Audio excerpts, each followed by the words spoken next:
నుంచి కోటి తలంబ్రాలను సమర్పిస్తుంటారు భక్తులు. ఈ ఏడు కూడా ఏపీ తెలంగాణ నుంచి కూడా చాలా పెద్ద మొత్తంలో భక్తి తలంబ్రాలను స్వామివారికి సమర్పించారు. చాలా మంది భక్తులు పాదయాత్రగా భద్రాచలం పుణ్యక్షేత్రానికి చేరుకుంటున్నారు. మరి కొద్దిసేపట్లోనే సీతారాముల కళ్యాణ కథకు సంబంధించినటువంటి అత్యద్భుతమైనటువంటి ఘట్టం ఆవిష్కృతం కాబోతుందని చెప్పుకోవాలి.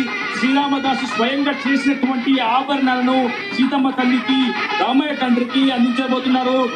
ఆలయ అర్చకులంతా కూడా ప్రధానంగా సీతారాముల కళ్యాణం అంటేనే దేశవ్యాప్తంగా ఎక్కడా లేనటువంటి కీర్తి కలుగుతుంది.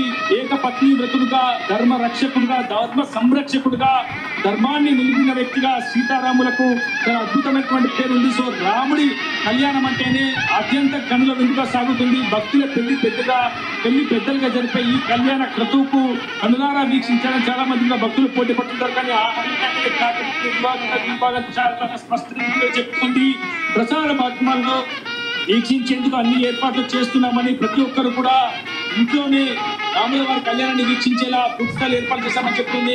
దూర ప్రయాణాలకు పోకుండా ఇంట్లోనే కూర్చుని సీతారామ కళ్యాణాన్ని అత్యంత కనుల విందుగా వీక్షించాలని చెప్తున్నారు. ఇప్పటికే భద్రాచల పుణ్యక్షేత్రంలో భారీ బందోబస్తు నిర్వహిస్తున్నారు. సీఎం రేవంత్ రెడ్డి రాక నేపథ్యంలో బాంబ్ స్క్వాడ్ కావచ్చు, డాక్ స్క్వాడ్ కావచ్చు, పూర్తి స్థాయిలో సోదాలతో జరుగుతుంది. ఎక్కడ ఎటువంటి అవాంఛనీయ